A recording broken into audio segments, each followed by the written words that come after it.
You're good now. You're Good. in line. Thought for a second we had to like retyping. So. All right. So we live? Yep. All right. Go ahead and start the Board of Directors regular meeting for March 3rd, 2020. Start with public comment. If you can just say your name and address, we'll allow 3 minutes for each public comment. I guess I'm the only one. Heidi Scanlon, Chamber of Commerce, address 532 Grand Estates Drive. And again, I'm saying this, it's not on the agenda, but Eric Lovely sent out an email today, and we've been getting a lot of, as a hotelier, getting a lot of emails about the coronavirus. We know it's not in Colorado, but there are a lot of talking points for how people handle this in the workplace, sending your employees home, traveling, airports, things like that. There's nothing that is anywhere that I can find online that's even updated that can show what hotels can do, what small businesses can do, places like us.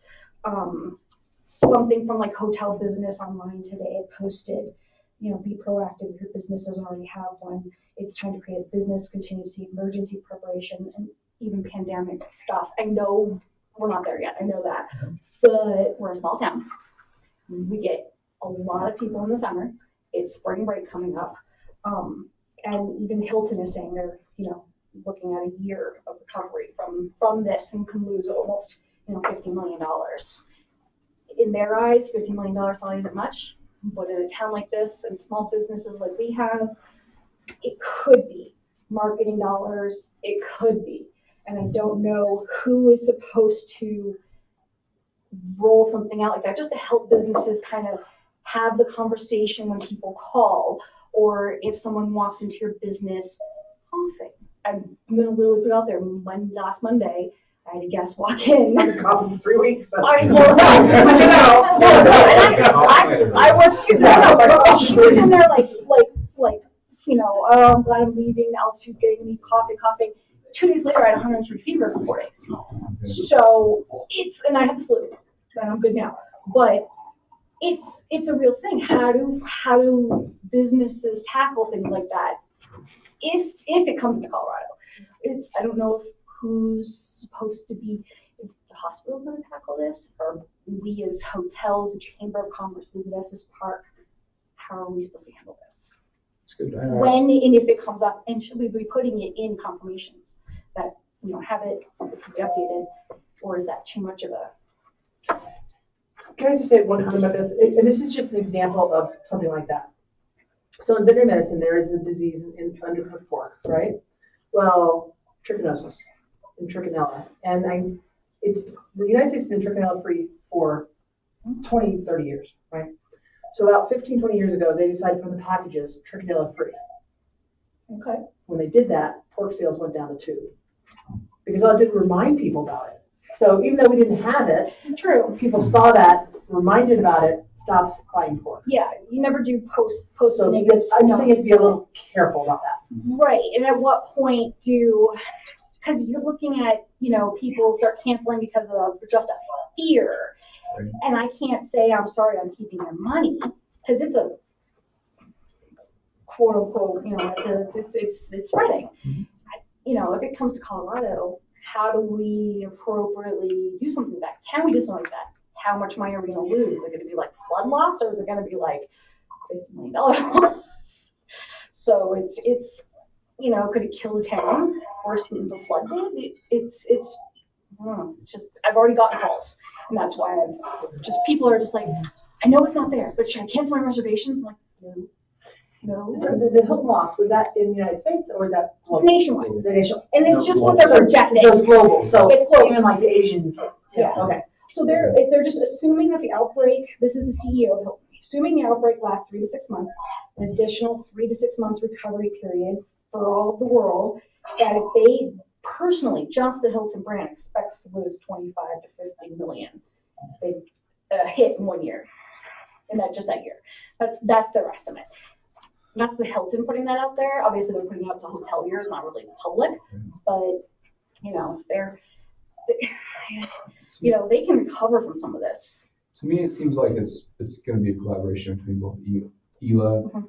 Business Park, the Chamber, getting out to both visitors, hoteliers, Yeah. business owners here in town. Because, Coming up with a plan to proactively be on top of this. sure.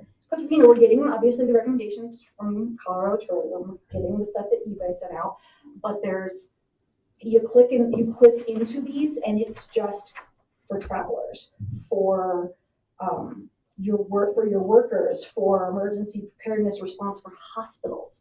There's nothing about what happens for hotels, businesses, small towns like this.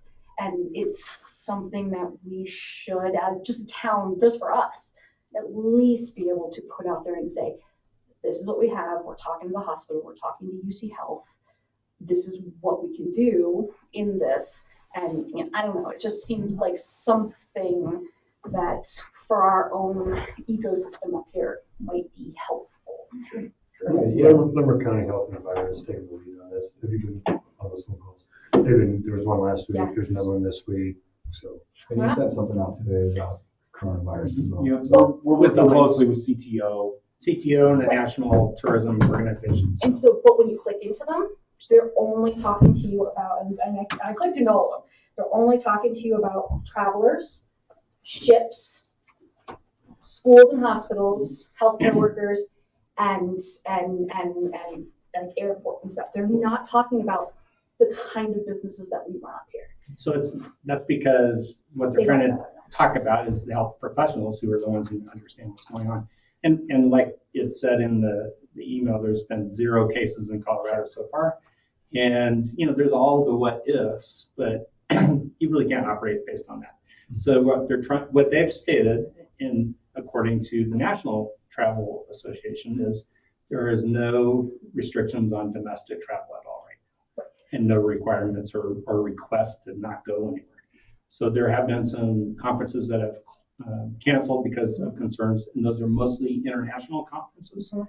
I don't think any national conferences yet have totally canceled, but there's some of that might happen. So. And just as an example, my son is in Florida right now. He is down in Fort Lauderdale, which is Broward County. There are 2 confirmed cases in Florida, 400 miles away from him, and they closed his school for a week to clean. So Abundance of I'm just, it's just, that's kind of where they came from. We get 1 case, and it could be in Grand Junction, and all of a sudden it's like, well, but we can't come there. We're going to catch it. It almost just seems. It's kind of like panicking about the flu. Well, yeah. I mean, we're dealing with the road closure, the last year, the snow into June, and it kind of seems to.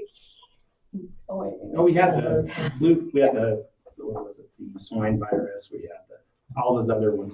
So this isn't something brand new. No. It's something to be aware of, and I think it's something that maybe we should all meet. Or all the organizations should meet together and Yeah. go over the plan. And Keith said there was something that we were talking about something, but. Yeah. And I asked him if this was something appropriate. Well, I Oh, think yeah, Limerick we're County saying- might be a good source for that. Sure. Here's the release from Limerick County. Let me just read this Sure. part of it to you. Because you were talking about these groups working together. They are, so let me just read this. It says, local public health officials, this is Limerick County, are working closely with CDC, Colorado Department of Public Health and Environment, and organizations across the state to ensure response is proactive, strong, and collaborative. The Limerick County Health Department has pandemic response plans ready to go, tools and protocols in place to monitor travelers and other individuals who may be exposed, and the infection control expertise we need to respond to this virus. Mhm. So that was last week from Limerick County Health. Sure. So what they're saying is the plans are already in place. They've got them ready to go. They're not If it- exercising those plans because there are no cases. Right, so if it happens, I guess maybe I'm not, so I'm thinking more of well, that tends to be my way, we'll have a hypochondriac the most, and we'll cancel travel plan, I'm sorry, I'm just not, I am, but, they'll cancel travel plans for this, won't do anything, and our small businesses are taking that hit, or the people that come in and are sick, because there are cases of people traveling that didn't test positive until like the 3rd time. Publicly, they're putting that out there. They shouldn't, but they do. And then all of a sudden, that person maybe just came up here, altitude sickness, they can't breathe, they have the flu. But now my front desk person's panicked. And do they call somebody? Do they just wait? What do they do? My front deskers are already about cleaning everything because like flu all the time. Yeah. So I guess my question is, what would be your suggestion? So I don't, and that's just it. I'm looking for guidance in it. Right now, Kimberly and I talked about it yesterday. Right now, we are not refunding money. We will offer gift certificates or a future stay if they want to wait it out.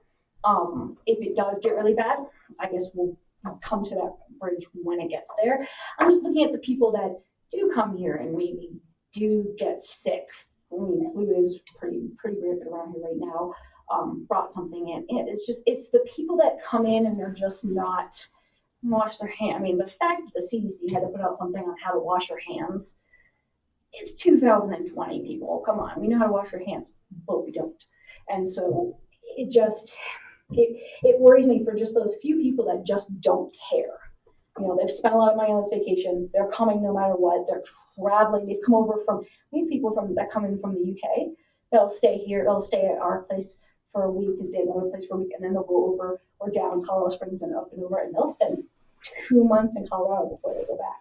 Not that that's a bad, it's a great thing. They'll do the whole loop like Colorado.com is trying to do. But it's just those people that, All you can do is stay aware and try to Yeah. be proactive, and that's what we're trying to do. yeah. I think between BP, Chamber, ELA, hospital, I think we can all work together and let's get that out there for business owners and travelers alike. So. Yeah, and I mean, yeah, as it's a small town, it just seems. Yes, yes. Yes, we can hear you. So I missed a part of the beginning of that conversation, but is anybody there seeing any negative results in their bookings? Yes. A little bit. She might be a few minutes behind. So far we're not. That's why I'm asking the question. Are you? So,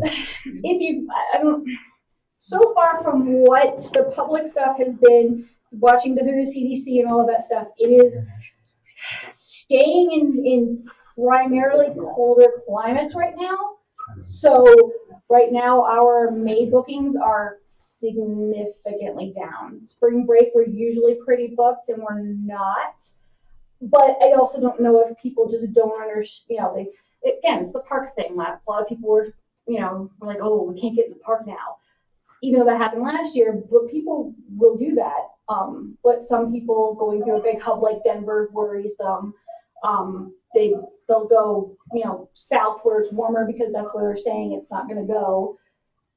Because that's what a lot of the comment out there is about, is that it's once it gets warmer, it's going to die off. So right now it's colder, which means we should be getting it. I know it's nonsense. So I just got my monthly report from our resort, and I'm seeing actually increases in January, February, March, April, May. And the summer's looking good too. So what I'm thinking is we've really got to watch these stakeholder surveys. Mm-hmm. Our summer is actually And we're really doing good. those.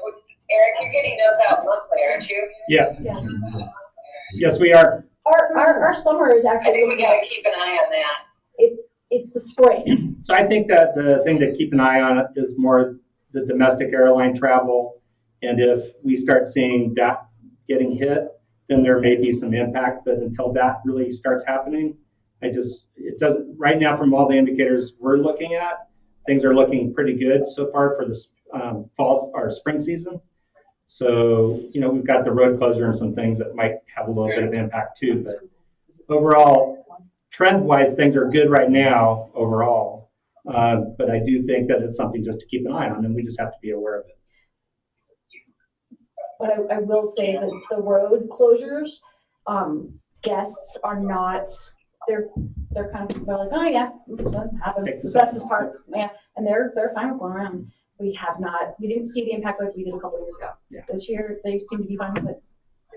Well, there's an easy alternative, so. It's for 15 minutes. Yep. It's 45 Yeah. minutes. Just a left. Anyway, so thanks for bringing that up, right? Yes, thank you so much. Thank Any other comments, questions? Before we move on, I just do want to point out that our live stream actually is only in the bottom corner right now. You can't see it on. All right, I'll fix it. Just heads up. Sorry, I want to make sure anyone watching out there. Just keep going. Thanks for bringing that up. I was asking, I was like, maybe there's something like that. All I see is Todd's head.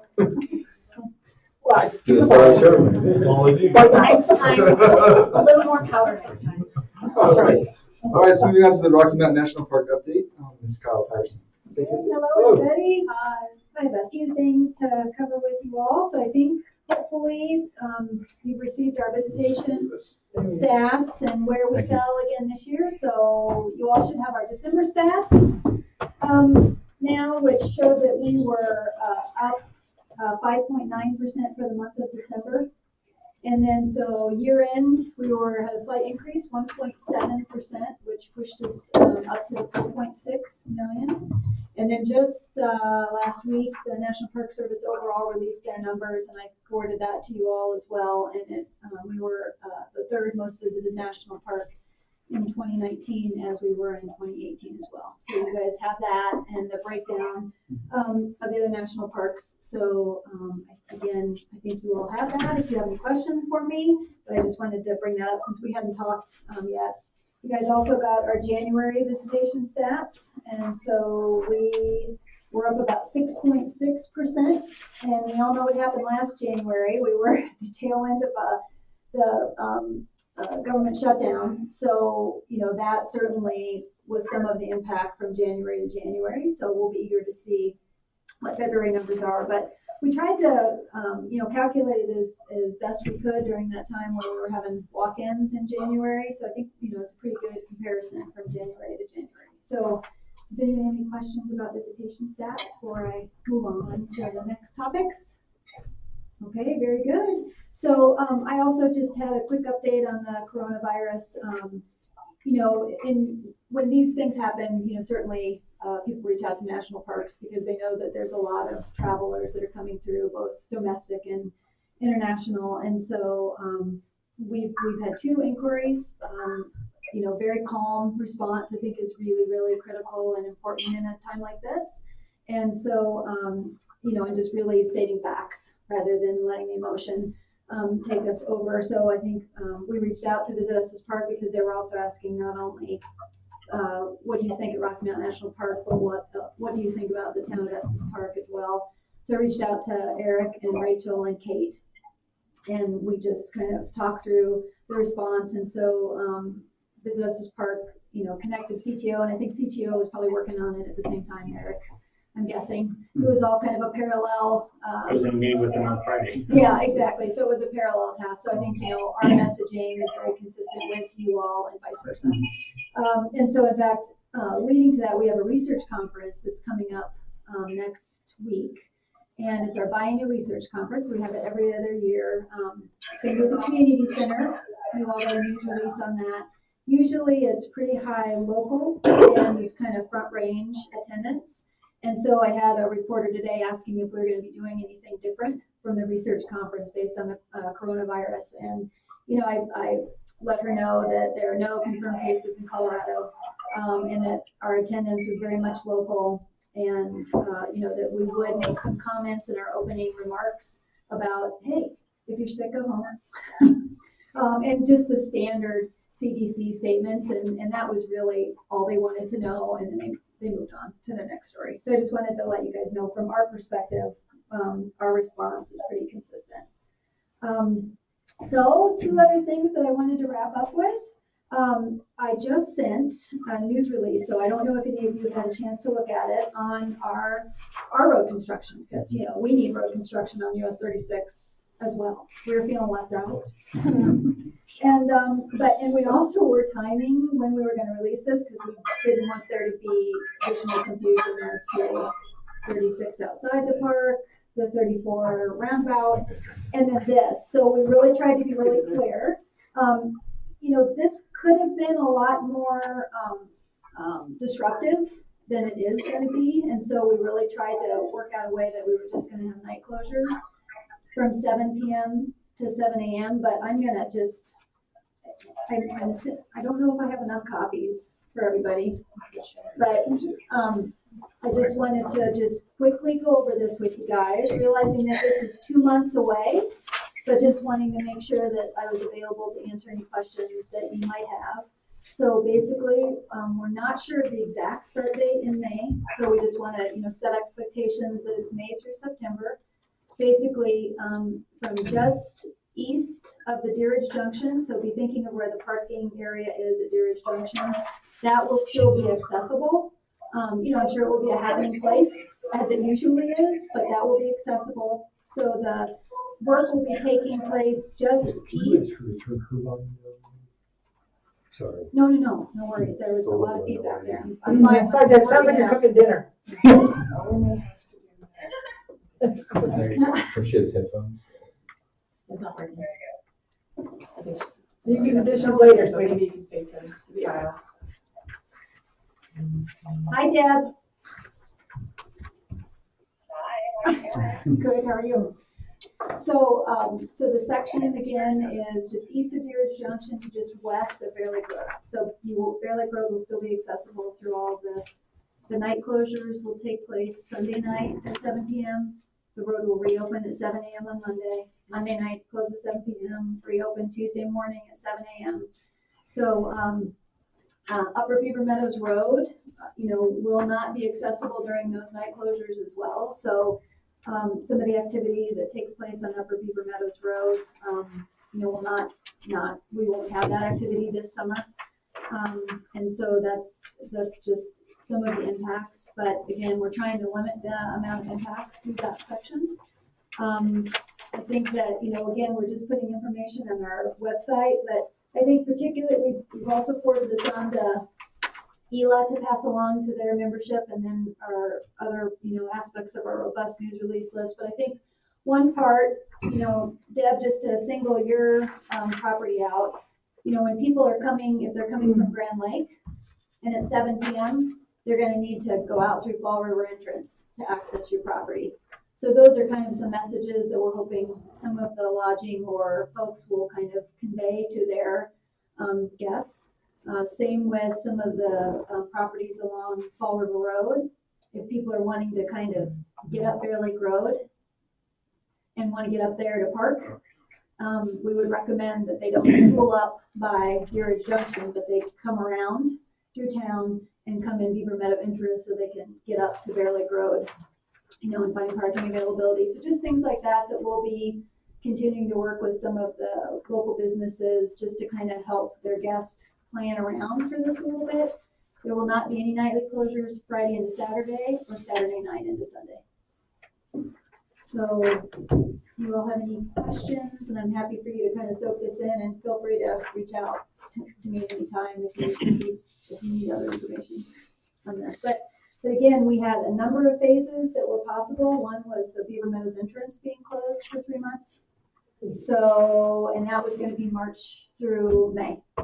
Yeah, that will be coming at another time, maybe next year. But this actually was the least impactful phase that we had. I heard that they were discussing, closing the Fall River one and making that entrance bigger. Is that still a thing? Was that ever a concern we saw something at one point? Because that was something, because we're on Fall River. So we Yeah, were discussing exactly. it. So, yeah, a couple of years ago, we did a outreach effort and environmental assessment on Fall River entrance. That's a unique entrance, and it's right on the border, so we don't have a lot of area to come out of the park or queue. So, in 2022, we're supposed to start construction on the Fall River entrance. That basically will add a fast pass lane for our fast passes, as well as one additional lane. Okay. So we can never have that area be like Beaver Meadows entrance. So we don't want people to think that Fall River entrance is gonna be the panacea, because it won't, because of its location. But yes, to Yeah. follow up with you, 2022, we'll be working in that entrance. Thanks. You bet. I know. Yes, that will be nice. So, okay, so we'll continue to connect with folks and help with the messaging, or to clarify that. And I just have one other item. We regularly work with media on a variety of stories, and we did a fun one with the Denver Post. They came up on Sunday, and it was in the no section today. They came up and covered our wilderness backcountry permits. They went into effect on March 1st. And I'd be happy to share that link with you as well. So it was double the amount of people that we normally have on March 1st, probably because it was a Sunday.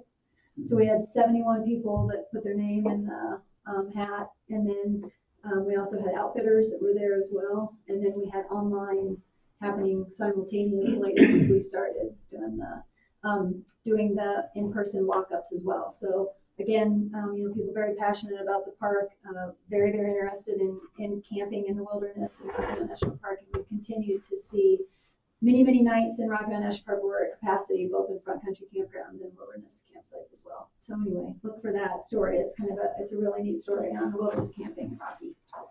That's it for me. Any questions or? Okay. Thank you. Thanks, Carol. Thank you. Any town board updates we need to know about? Moving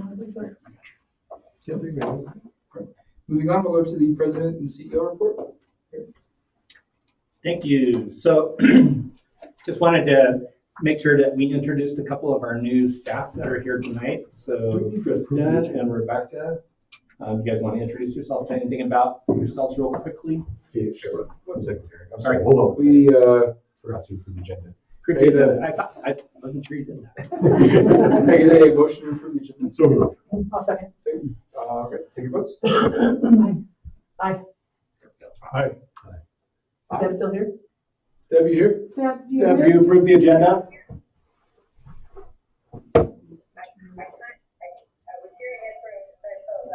We'll have Deb abstain. All right, froze. She froze. Thank you for that. Sorry. Sorry. So Kristen, real brief, you don't have to. Okay. Good. I'm Kristen Campion. Been here about a month, loving it. I am currently expecting, so if there's any questions about that, that is the case. And That's how that happened. we don't have time for that conversation. That's kind of me in a nutshell. I'm Rebecca Pena, and I've been working and living in Estes Park for about 12 years. I've always been on the flip side, worked in a couple different hotels here in town, and prior to that I opened up Omni in Broomfield and then opened up St. Julian before coming up here, so kind of settled in. So I'm loving the new position here. It's kind of nice to be on the opposite side. So Thanks, welcome. Nice seeing thank you. you. And we've also got Andrea, who also is on board as part of the group sales team, and Wendy has moved over to stakeholder services, and we are still looking for a new person for our marketing team to handle all of our social media and stuff. So we're on a search for that. Open through Friday. There you So go. if you, we're getting out there. The job is open through Friday. So speaking of group activities, we've attended this past 2 months. I'm kind of covering January and February since we skipped a meeting. So we attended 2 wedding shows and an event corporate planning show, and generated about 170 leads. Those shows were in Denver and Broomfield. Also, I conducted 51 community staff and stakeholder meetings in January and 47 in February. So we weren't very busy, but kept going. We do have some new programs we're launching and that are underway right now. So we have 3 great new programs for our stakeholders. Our new Google Travel program, we're right now in the middle of an audit of all of the businesses in Estes Park, over 1,000 of them, or about 1,000 of them. And that's going to basically to look at their Google Travel pages, make sure they have good photos and all of that, as well as to check their listings and make sure they're accurate. And for those that don't have good information, we're going to be able to reach out and then help assist them to get better information, all at 0 cost to all of our stakeholders. So this is another service from Visit Estes Park, which I think is real valuable. We also have launched our new visitor demand planning page, which is in our transparency area. So you go to visit estespark.com and type in /transparency, and you can get to this page. This will include things like special events that are coming up, the weather forecast. So it's basically an overlay of a whole bunch of different data sets that if you look at it as a whole, you can say, oh, we have a free park day this Saturday and an event at the Stanley, and the weather's going to be nice, so we're probably going to be real busy. So it might be, we hope that it will be an effective planning tool for our retailers and our lodging properties and all of our stakeholders. So that's the intent of that. We also have launched our new lodging last minute availability tool. This was in response to ELA and their request that we come up with some solution for that. Since they're kind of getting involved with the chamber and they may be dropping their tool. So basically we were able to fold it into our Book Direct system. So that means every lodging property that's in Book Direct is also now available for last minute availability, as long as they're updating their stuff. It's updated every hour. And so the key is that our stakeholders, just like normal, have to keep that current and make sure that their information is accurate. Okay, How long has it been up? that's been up for about a month. Early February, right? Yeah, as far as officially launched in February, we actually had it up earlier, but you had to know how to get to it. Does it So- get pulled in kind of like if we're putting our stuff online or OTAs or anything? Does it update like that, or we have to update it? No, it'll be with Your your normal inventory, so it's no extra steps. Sure. It just pulls that information. Is that through Jackrabbit or? It's through it's called Book Direct now. It used to be Jackrabbit. Yeah. Any feedback yet? Not yet, but I will get the Book Direct reports, and so we'll be able to pull that information. Everyone has availability. If that's the thing, it's working right now, it's just, there's no last minute demand where we're trying to get into somebody's last room. Well, The- we've but- already had a few weekends where we had that, we were sold out, so it's possible, but yeah. We'll get there. Also, we are working with the Chamber and EDC and CDOT and the town with regards to the highway closure as well as the roundabout closure, which is on 36. So those are both kind of impacting things right now. So we're just trying to put it out in our blogs and on our website to make sure people are aware of it. We're trying to emphasize the beauty of Highway 7 and how wonderful of a roadway that is, because it is actually a really nice drive. I'm sure you guys have driven it. It's about 15 to 20 minutes longer than if you just went straight down to 36, so it's not too inconvenient. And we don't really anticipate a lot of negative impact that way from a demand standpoint. There was an article that just was written in the Longmont paper, and it was actually real positive about, the 7's really nice, and it's an easy alternate, so it's not a problem. Our annual plan is being worked on, so I will need from Deb some copy for that, like a paragraph, just of your thoughts for this upcoming year as the new chair. And we are going to have it again at the conference center, Estes Park Conference Center next to the Ridgeline Hotel. It will be April 29th and starting at 8:30 a.m. till 11:30 a.m. And we've worked together kind of an agenda for that. So we think it's going to be a little tighter and probably a lot of great information all packed into that session. So we're looking forward to that. And we will have the annual report at that time at the event. Also, our group sales committee had its first meeting, and I think it went real well. So we're working on scheduling our next meeting this month, and so Rebecca's working on that. I mentioned, we've already talked about the coronavirus and what we're working on. I just want you to know that we're working on it not only from the PR standpoint as far as communications and how do we best communicate information about it, but we also I've met with all the PIOs, the public information officers from all the different entities around Estes Park, and they're developing a plan also, as well as looking at our marketing and just have a contingency if we do end up with situations down the road, then we want to have plans in place so that we can adjust our marketing so that we can maximize it as best as possible. And that would probably look something like taking focus, if we're doing stuff more on a national basis, we'll focus it more on travelers that are overnight travelers, because that's probably a better target if airline traffic gets impacted severely. Our group leisure report for 2018-2019 was included in your packet, but I just want to hit on some of the highlights. In 2019, we attended 13 trade shows. And just to mention that in 2020, we're attending, I think, about more than 20 shows total. So we're really stepping that up. But that did generate 1,418 direct group leads. So those were contacts with meeting planners and other people. Half of our RFP leads generated in 2019 were for off-season months, which is really positive. We did have more weddings than any other market segment, but we also generated a lot of group leads. Overall, room night referrals doubled as compared to 2018. So, and that's obvious because we didn't have very much of a group effort in 2018. So it's understandable that that would increase substantially.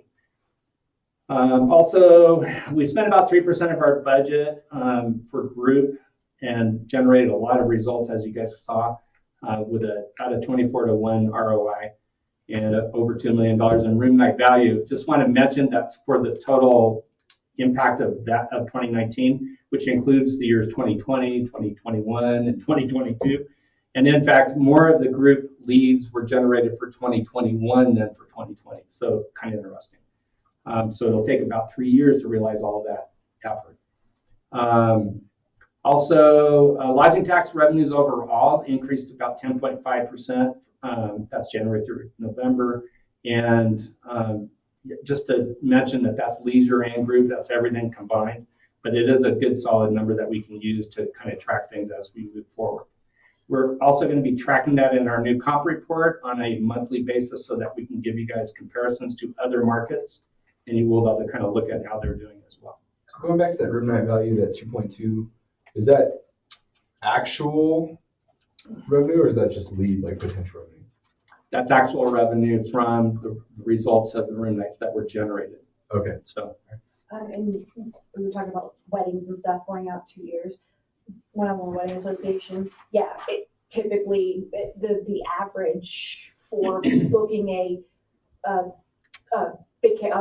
getaway wedding, bringing all your family, 16 months. Right. They're setting up just the save dates. yeah, and if you look at I included all those statistics on the other page, but these are just the highlights. So you can look at those statistics and you can see what number of meetings we booked for each year and also how many weddings we generated versus group bookings versus family reunions. So we kind of broke that out for you. So anyway, overall, I think a good, strong effort, and it looks pretty good as far as the ending results. On the community engagement side, our next community advisory board meeting will be in April. And in the written report, I think I had a reference to the January meeting, which we did have, so that was a good meeting. Also mentioned the personnel already. And then we also met with our 2 mayoral candidates and just had a chance to kind of discuss with them what we're doing, just to make sure they're up to speed and up to date with our new programs and initiatives. And so those meetings were very good. Also, I attended the Elkhorn Lodge planning meeting. So that's another 200 rooms that's going to be coming into the market in 12 to 24 months. So it's something just to keep an eye on.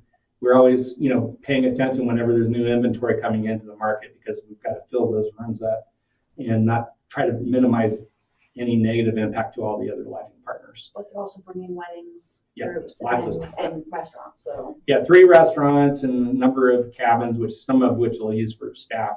And they're going to maintain the horse stables and they have a new event center. So, it's an exciting project and it's certainly going to clean that whole area up, I think, very nicely.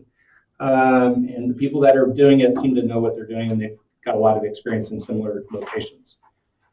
We are working on a new office location, a new office lease and location. We actually have a preliminary lease for the new location off to our attorney to review. This new location is actually going to be, I think, a lot better than here. It's going to serve our teams much more effectively, separates each of the teams a little bit so they have a little bit of privacy. There's plenty of space, and the lease cost is substantially lower than here. So net result should be considerable savings if you look out 5 years. And that Also- what you did here, the money that you moved here. I mean, the money that you used to renovate this building, that includes that. We didn't really spend anything here. That's Okay. kind of, we're gonna spend it at this new place, but we really didn't spend anything here. We bought the furniture and stuff, but that's all coming with. So just so you know, we should be able to stay pretty close to existing budget within this year with our normal, what we budgeted for our lease per month. Although we will be having both rents for a period of time, so two months or so, or maybe three. So that'll be our negative impact on it. But for sure, it's not going to cost too much to get in there, and it doesn't need a whole lot of repair work and upgrades. We were looking at another space which would have required a ton, and so this was a great find, I think, for us. And there's just not a lot of big spaces in Estes Park For 13 people. Yeah, so it's a little challenging, but I think this is a perfect location and will work really well for us for far into the future if we can keep the lease going. So should be a good solution. The cost, just so you know, on the lease, I'll give you the comparison. So here we're paying around $7,000 a month, which includes utilities. There it'll be around just under 2,000, right? A little more than 2,000, but not including utilities. Yeah, So that's unbelievable. Worked out great. that's a decent saving per month, right? Absolutely. Yeah. Now you guys might be out of here. When you said 7,000 a month, I was like, It's wow, that's on, a yeah. Significantly small. It's, We don't all I can use- say is it's in a great location where we won't have a problem with summer traffic and all that stuff, so it should work out really well. We don't want to say too much. We haven't signed yet. So. Yeah. Yeah, I don't want to tell you until it's a done deal. Don't want to jinx it. Also want to mention that I did attend the Destination Colorado meeting in Blackhawk, which was with Kathy Ritter, CTO, and all our destination people. And there was a great discussion about the coronavirus, about just the future of tourism, looking out 10 years in Colorado. What do we need to plan for, and how do we need to improve things? So we had a great discussion about that. And do we have any more? I think that's it for me on that. And I'm going to pass it now over to Josh, who's here. He's our marketing manager and has been doing a wonderful job. And he's going to give us an update on the winter and spring marketing program that he's got planned. So do you want to use this, Josh? Sure. Just to get through the numbers quickly, we have both January and February numbers as far as websites. So users, sessions, and page views are all down a little bit. Session duration was flat. Overall, website-wise, we've been experiencing negative organic traffic, which means somebody searching in a search engine, almost always Google, and ending up on our site. Google's been taking up more of that space with their own things, like listings of events, listings of lodging properties, anything you might search. Google's kind of taking up that space on their own and also selling more of it. So organic sessions have taken a hit the past few months, as you can see in, I'm gonna skip ahead real quick. February, those are all back up. Some of the big wins there are social traffic, direct traffic, referral traffic, and email traffic, as well as a little bit of paid. So that's kind of the mix of how we're making up for all that traffic and combating Google taking over more of that space, basically. Which nobody wins a fight with Google without paying a little bit, so this stuff does cost some money, but it's traffic we need. So. Are you guys ever going to get your email leads? Got them going? Email leads. Yeah, we used to get email leads from people. We'd email stuff, and they got hit with a bot last spring. No, well, we're sending out RFPs and Not RFPs, like lodging things. People used to get this visit us as part of this lodging lead. It would have name, it would have email address. Like the services request that? No, they would go on. I'll find one and send it to you. yeah, I haven't seen that, so I'm not sure what you're. It's kind of like what Estes Dash Park does with the lodging leads, except we wouldn't get when they were coming, how much I'm money not they wanted totally to sure spend. about that. I remember the bot situation and just being asked about it, but Stakeholder Services was handling that. I'm not sure where they ended up. Okay. Some highway traffic numbers for November were down slightly for US 34 and 36. Rocky numbers we went over. Visitor center numbers were down slightly as well. A look at PR performance through the full year, basically full impressions, number of articles that add value. If we were to basically attempt to buy what we were earning through our PR agency, is how that number is calculated, and the return on investment there as well.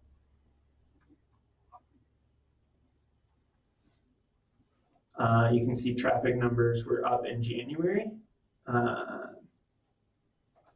What's the last one? November? We may have skipped December. I'm not totally sure what happened there. I can follow up and see, but January was up again, potentially related to the park closure.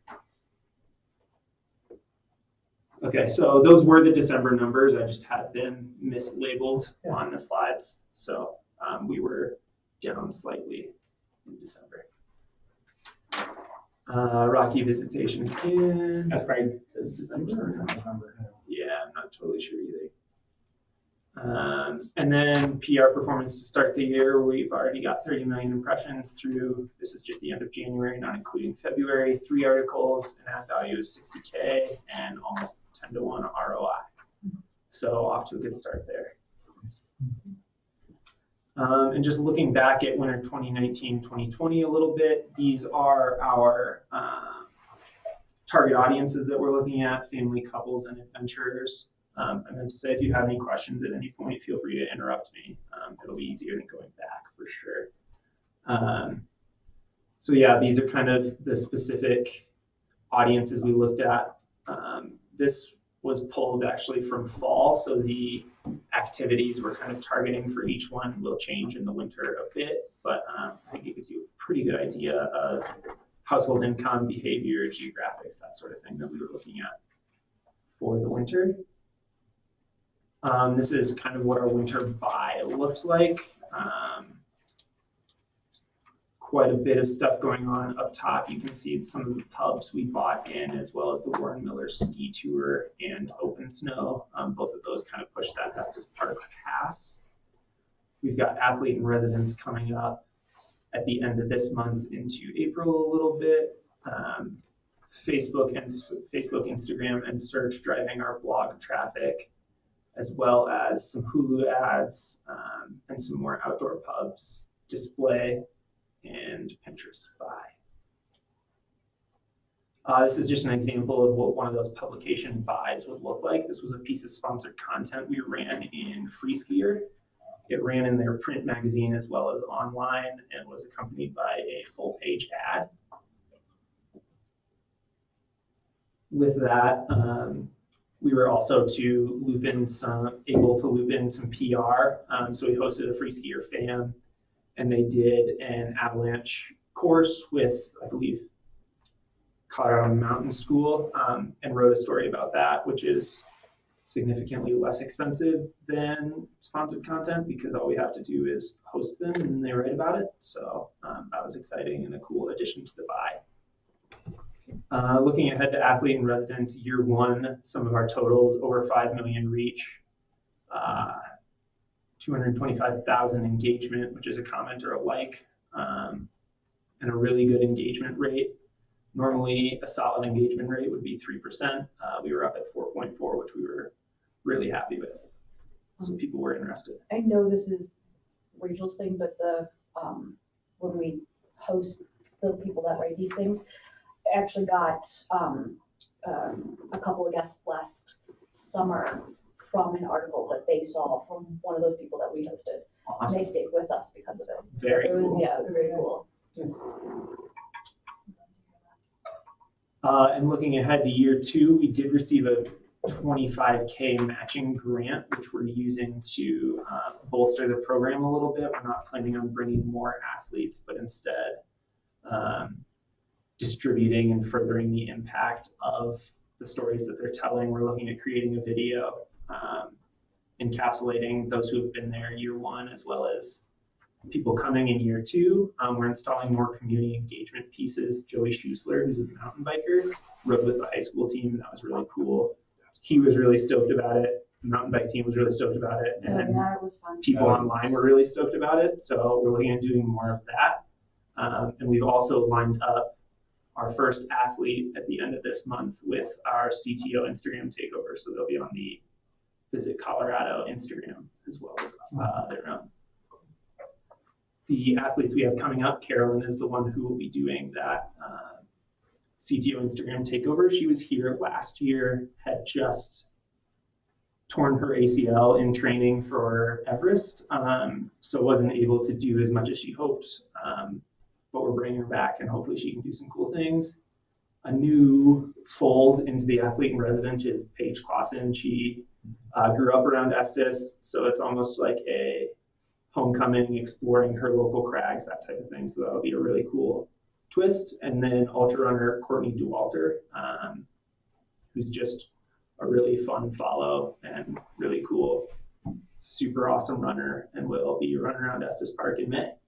Paige is awesome, by the way. That's pretty, Yeah. pretty stinking. And Courtney's gonna run with the high school. That's cross country. I think she might be doing a race in town, actually. And we're looking at hopefully doing a meet and greet, autograph signing, picture session of some sort. The details are still being sussed out. Carolyn will likely be doing one of her speeches about Climb for Equality, most likely. And then Paige, we're not positive, looking at potential trail building, as in, kind of repairing the trail she grew up using and continues to use. Nice. We are launching a podcast early summer. We're looking at 3 to 6 episodes, and the idea is that we're not trying to convince people to come to Estes with the podcast or tell new people about the podcast yet, or tell new people about Estes through the podcast yet. We kind of hope it may develop into that at some point, but it's a really concentrated marketplace, so it's hard to break in. So what we're doing is focusing on people who are already traveling or interested in Estes, telling stories of the interesting places, people, and things that have happened, are happening, will happen in Estes, and then tying that all into a message of sustainability and experiencing Estes in the right way for our environment and for their own experience as well. Hallelujah. Quick look back at our first Estes-inspired episode. It was launched in August with our website redesign, and websites generally take a hit in traffic when they're relaunched and redesigned, just because Google has to recrawl and filter that back up to the top to find all that content. We used this to basically offset that. Had a really good time on landing page, a lot of impressions. And we're looking at shooting episode 2 this month. The kind of main character there will be McShann, and it'll be a bit more town focused, a little more couple and family audience focused, and not necessarily a winter ad, but it'll be set in the winter, which will be a cool fold as well. And we talked about the website stuff. Any questions? Thank you. Thank you very much. Okay. Oh, stakeholder services. So this is our first 2 months for stakeholder services, and you guys got have all this data in your email. Just wanted to mention that on the group leads, there it said 0. It was because when Wendy came back, she just didn't pick up the right information. But we got that corrected. So there were 17 leads in January and 33 leads in February. So teams you can see picking up and starting to go. Those are actual leads that are entered in and sent out and communicated to all of our members or all of our partners. So, and we had 2 service requests. So that's a good start for the year. And if we could continue that pace, that would like more than double what we did the previous year. So that's what we're hoping to do, is try to really hit that, have a high impact with that. I mentioned that Wendy has taken over the stakeholder services position, so she's really great because she already understands a lot of our systems and is able to get in there and really help keep them running at full speed. Also, we're looking at our sales processes and how we can improve those, and our internal payment processes to simplify it for the stakeholders. And we're also coming out with our new services guide, which we'll also have available live our summit in April. So that'll be all the things you can do to participate with Estes Park, or visit Estes Park. And long-term goals wise, we're still restructuring our sales, tweaking it where we need to, and what option, looking at options that we can offer and things like that. We're also setting guidelines for the lottery for 2020. So we've been talking to a lot of our stakeholders and getting feedback from them and ideas about how can we improve this. Obviously, it's a very difficult and challenging issue. And so, because any kind of change is going to be met with some resistance from some people. So we're really looking at how we can adjust it and make it stronger. And we've got a few ideas based on all those discussions. So we're going to continue to finish up with those, and then we'll have a solution, and I'll bring that to the board probably by the next meeting, I would hope. Also, the pricing structure for 2020, making sure we have that set. And again, that'll be in conjunction with our new booklet and our stakeholder survey research and created. We're working on that as well. So we've been doing that. We are doing that monthly now, and that's for the PACE report information. So that'll be continued.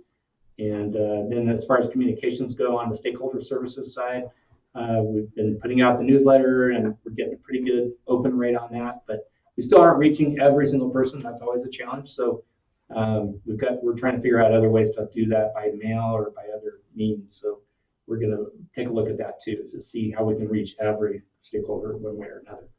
So that's kind of the stakeholder services in review.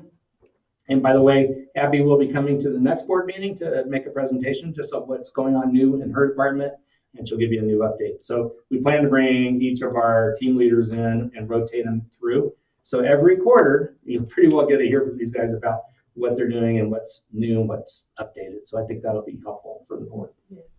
Yes. And Kevin, it's over to you. Hi, everyone. So we've got 2 months plus year end to get through. So just, again, stop me if there's questions, but I'm going to try to power through it. December was our second month in 2019 that actually had lower lodging tax revenues than the previous year. The other one was April, if you remember. So it was down about $5,000 in December of 2019. Our budget was significantly off predicting that December. We had predicted much higher because we had, if you remember, a year ago, we had a park closure.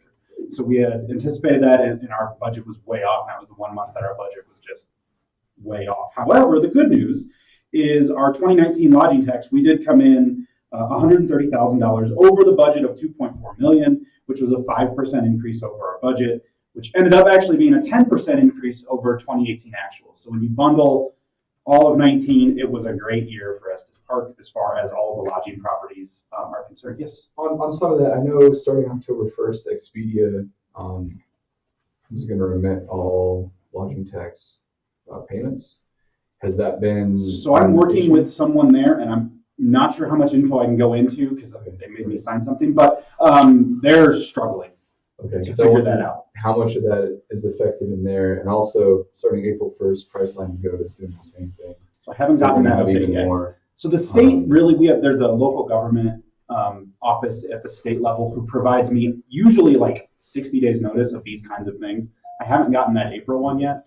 But the Expedia one, the local government office, if there was any chance they're listening, they've been so good because they got me in contact with like some really high up person at Expedia, and we've been working it out. They really struggle with our in town and out of town, the tax rates for sales tax. They are really struggling with that. So Airbnb, I got an email today from Airbnb. They're jumping in the hotel market and want to start putting lodging. So to their credit, they have always been very good at their taxes. We have no issues with Airbnb or VRBO or anything like that. Expedia has been struggling to figure it out for sure. So I just don't know if that affected any of these. It shouldn't.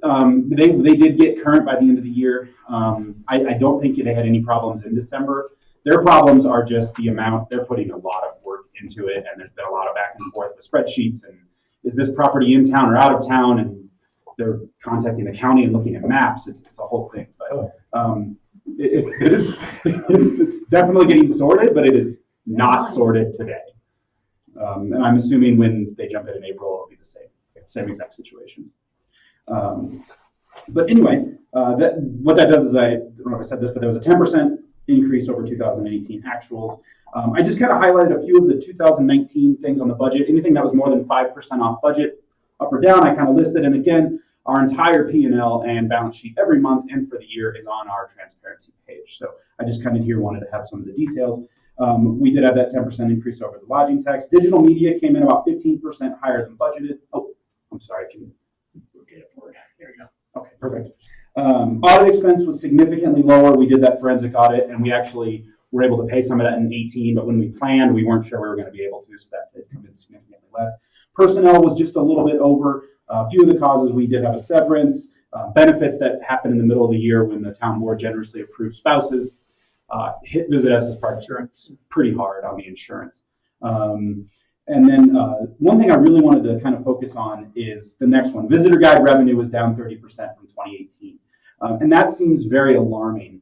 But we kind of anticipated that. We really blew up the visitor guide going into for the 2020 guide. We went with an entire new company. The look and feel, all of the ads were going to be different. And we knew it was going to happen. However, credit to the stakeholder services team, because the next line down, web advertising came in 20% over budget. So if you remember back to 18 months ago when we talked about bringing that in-house from DTN, we talked about Abby's and her team's goal was $488,000. Well, she went over 600, which more than offset the visitor guide. So stakeholder services as a whole actually came in over budget. Visitor guide was down, but the web sales was up. So they definitely brought it back and compensated for that accordingly.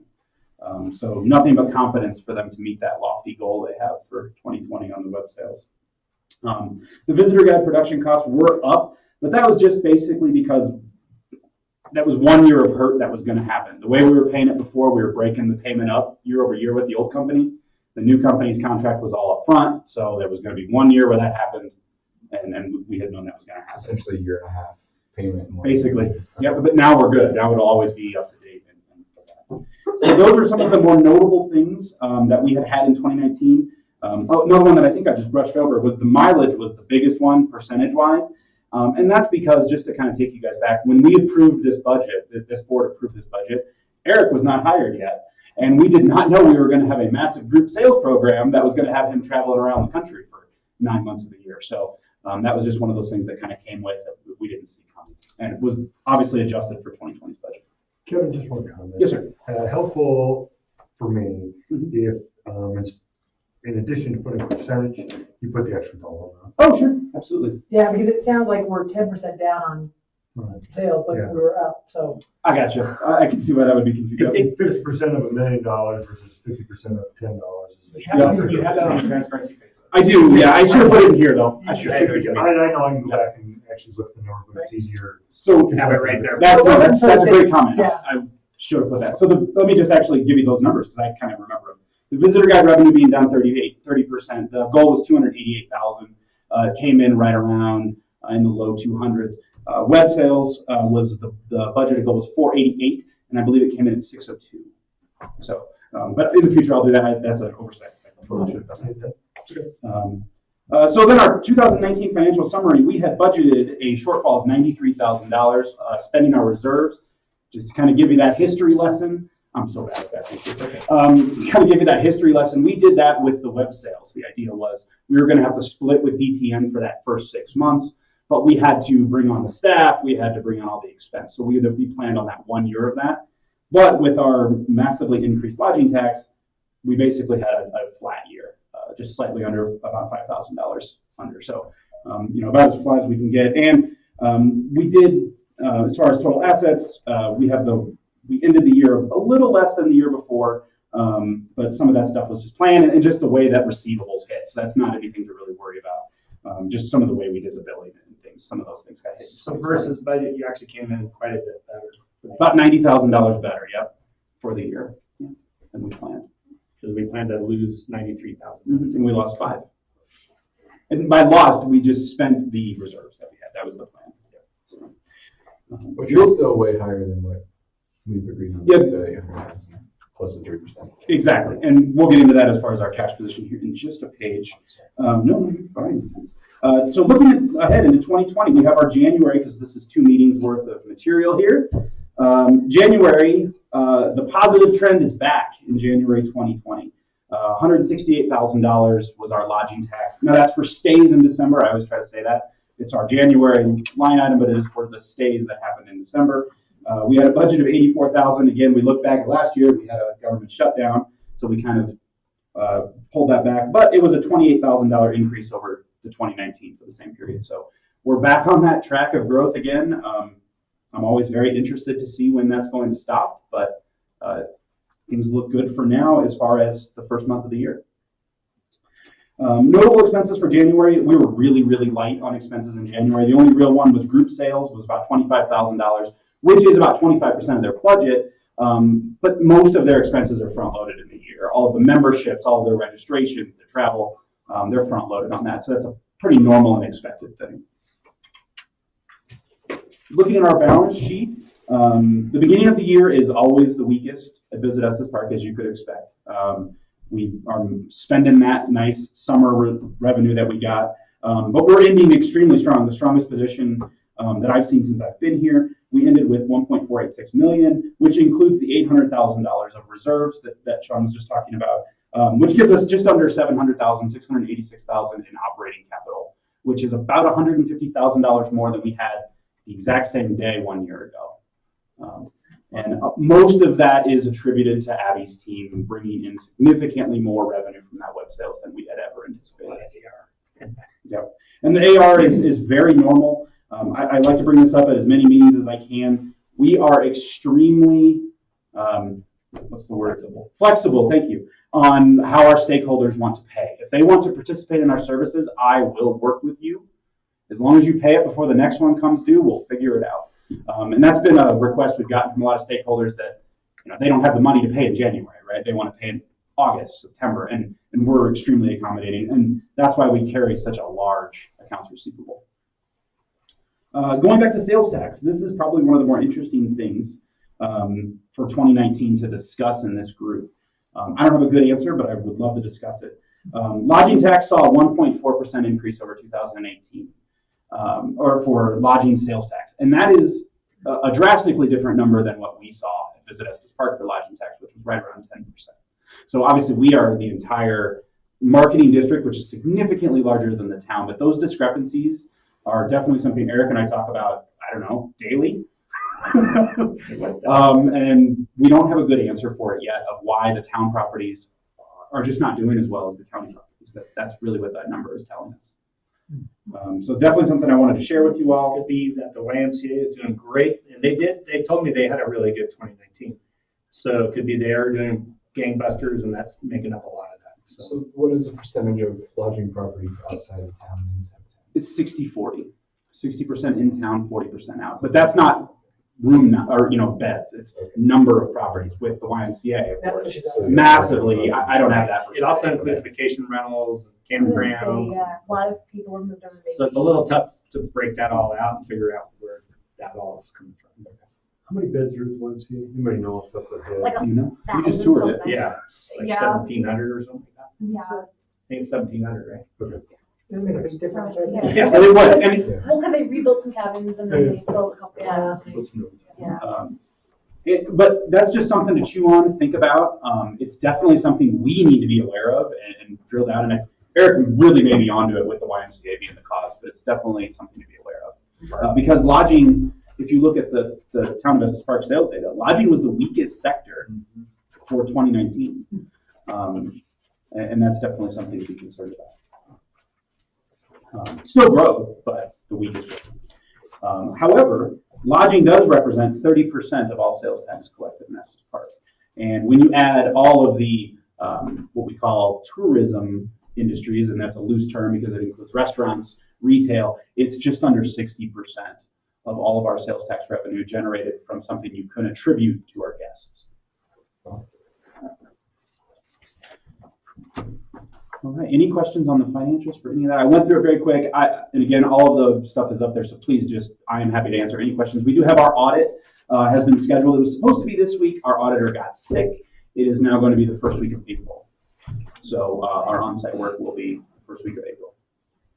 And of course, as that comes up, I'll share everything. And to be completed by, when's the board going to see the report? I would hope the June meeting.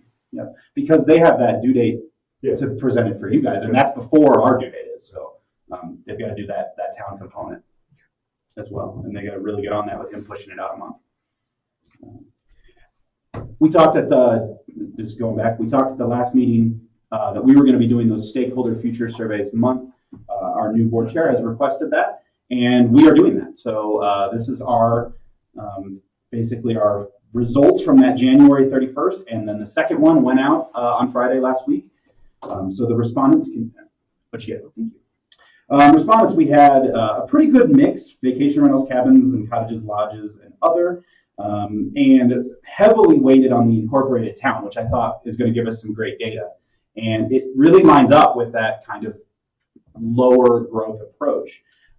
Because to kind of summarize, most people, about 50% are saying they're down going into first quarter. Flat and up are the other 50%. It's kind of split, 50% down, 50% either up or flat.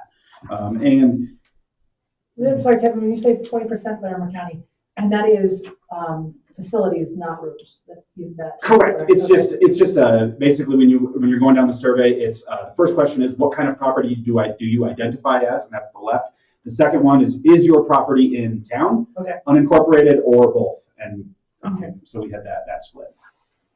Of the people who responded. And we had not everybody. I pulled this as late as possible, and I believe there were 23 responses. Do you remember? Was it 23 or 25? I don't remember. It was either 23 or 25 total responses. Which is kind of like, we wish we could get more people to respond. What would classify them as both? Pat would be both, right? Oh no, you're both in town. But most of the time it'd be like a vacation rental owner who owns maybe 2 houses in town and 3 out in the county. Gotcha, Would be, okay. For a second I was thinking maybe Pat would qualify, but I think he's both in town. But something like that, where you own multiple properties and some are one or the other. I had owned originally, I just had the 2, and somebody emailed me and was like, I have both, how do I answer? So I added both. That makes sense. But These are the only questions that we have on the survey Nope. for the futures? I'm gonna keep going. no, there's more, yeah. Did you go all over this?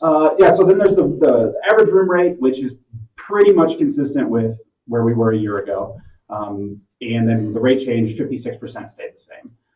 And then split dead even with lowering slightly or increasing slightly. So that basically evens out to rates are the same. A little more. Thank you. And so this is where I was saying, I thought this was what was up there last time, I'm sorry. But so as we just basically ask, how do your next 3 months, look? And this is, we did this last year, we did it quarterly, if you recall. And there was definitely a lot of doom and gloom and similar numbers. I went back and pulled them and compared. And when we looked at February, so let's just look at February bookings. We have 30% flat, 50% say they are down 5% or more, and 20% say that they are up 5% or more. Pretty concerning number when you look at that.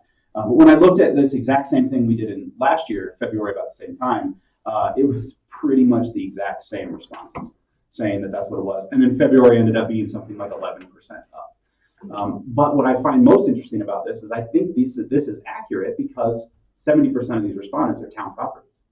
And so I think that's reflective of what we were talking about earlier, where those county properties are kind of not artificially propping us up because it's real dollars, but. Well, and we're not getting as many advanced bookings for this time of year. We're getting more walk-ins. Yeah, and that's obviously reflected here because when you take this survey is as of January 31st, that day, please rate your April as of January 31st. And I think people are pretty good about it. We're looking at 3 months, basically. Mm-hmm. But basically, as we look here, every month, our stakeholders, 70% of them from the town, are saying as a majority they are down from where they were 1 year ago, down or flat. So definitely something to be aware of. And Eric has been doing some outreach on that as well. One of the nice things that we're seeing is the biggest increase and the best thing that we have on here, I don't want to be all doom and gloom, is the free use of the stakeholder services. And that includes the listing reviews, the Google services, and the free photography. That is, we have 70% of our respondents who have taken advantage of those programs. That is massively up from when we were asking that 6 months ago, 8 months ago. That we were getting 40% saying they've used it. Now we're up to 70% saying they've used it. So the word is getting out, and I think people are really appreciating those programs. Any questions on this? We do ask for comments on here, and we share those among management. So if stakeholders are listening, there's last two questions are comments for the board and comments for staff. We do promise on there that we keep those confidential, so they've been shared, but I just wanted, anybody that shared those, I wanted them to know that I did share them out, but we promised to keep them confidential. One thing we're gonna also try to do, we're looking at is how do we weight some of these properties that are responding? So if vacation rental versus a hotel, obviously you want a lot more room nights in a hotel, so that we want to take a look at that so that we're analyzing it effectively and taking that into account. So. And I think each month, the questions are changing slightly. The core questions of your next 3 months of futures is going to stay the same, but we're extremely flexible to things that are useful to the board and our stakeholders as well. So each month you're going to see 1 or 2 questions either added, changed, removed, but the core data will stay the same. All right, thank you guys so much. Yes, please. I did wonder, are we going to ask them maybe about the 3 new demand planning tools as part of the stakeholder survey? Would that be? I think that's a great idea. Yep, and I will make sure they're aware of it. And the last minute availability tool. Mm-hmm. They see if it's actually working. In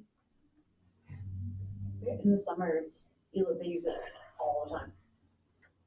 I think this one will be a lot more effective because it's going to cover every property that we have pretty much. So. Yeah, it'll be The nice thing to your credit is are you aware of this planning tool? But then in the survey, the link can be just right there, and then they have it, right? So that's a great idea. Okay, policy development. I don't think we had anything under there. It was in there because we've had it in there before. I think. You already went over the marketing or the group sales, right? Yep. Okay, policy development, we had nothing on the agenda for that, so let's move on to the consent agenda. So got a motion to approve the minutes from the January 7th, 2020 meeting. Second. Any comment? Hearing none, I'll take your votes. Aye. Aye. All right, consent agenda has been passed. Any board comments this evening? She was a yes. She said aye too. Sorry about the We delay. abstained you before because we didn't know if you were hearing us. All right, any board comments tonight? Wait a couple seconds here. Just got to get to South America. All right, hearing none, you can join. Thank you, everybody. Thank you. Thank you. So go ahead. Our next board meetings are noted. So then you just. April 7th. So then all you got to do is where it says broadcast. Yeah. And then you